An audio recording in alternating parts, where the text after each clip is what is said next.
সবকিছু তো এলোমেলো হয়ে যাচ্ছে, বুঝলি না? প্ল্যান শেষে নষ্ট হয়ে যাবে।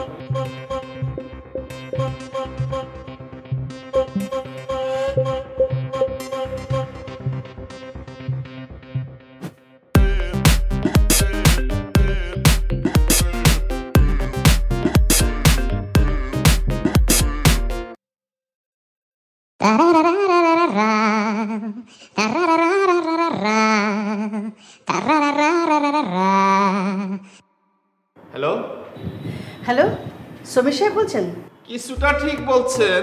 আমি হইলাম গিয়া ডিজিটাল ঘটক সমীর সাহেব। এমন জোড়া লাগাই তার জীবনও ছুটে না। আপনি একটা কাজ করুন, আজকে সন্ধ্যায় আপনি আমার বাসায় চলে আসুন। ঠিক আছে, কিন্তু আপনি কেডা? আপনার বাসা কোথায় হেটাই তো জানলাম না। আমি কিন্তু ভিআইপি ছাড়া কোনো হোম সার্ভিস দেই না। আমি বৃত্ত বাংলা গ্রুপ অফ ইন্ডাস্ট্রিজের মালিক ইভানের মা বলছি। ও মূর্খদা, আমার কি কপাল! আপনি আমারে ফোন দিচ্ছেন? আমি আইতেছি। আরে না না না না, আপনাকে এখন আসতে হবে না, আপনি বিকেলে চলে আসুন, আমি বাসায় আছি। বাই।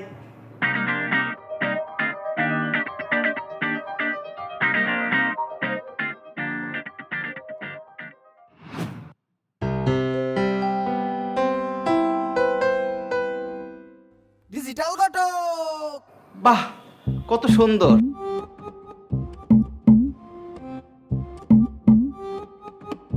অনেক বড় লোক।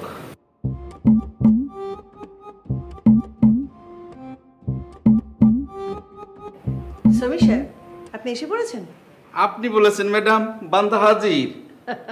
বসেন বসেন বসেন। শোনেন, সরাসরি কাজের কথায় আসি।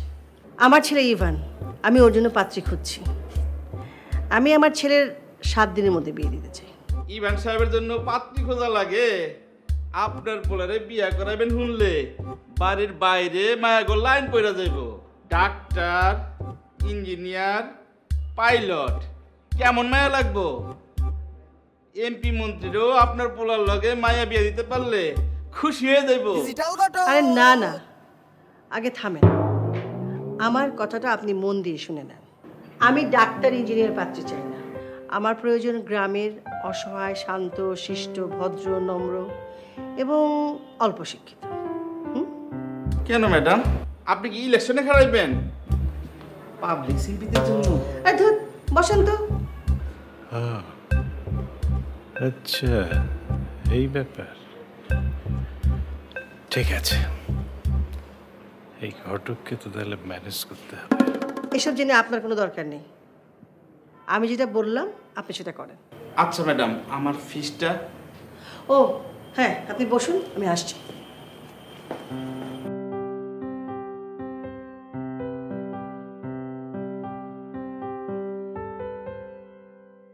আমি আপনাকে 1,00,000 টাকা দেব যদি আমার মনের মতো পাত্রী খুঁজে আনেন, ঠিক আছে? এখন আপনাকে অ্যাডভান্স 50,000 টাকা দিয়ে দিচ্ছি। ঠিক আছে? থ্যাংক ইউ ম্যাডাম, আমি এখনই কামে লেগে পড়তেছি। ডিজিটাল ঘটক। তাড়াতাড়ি শেষ করবেন।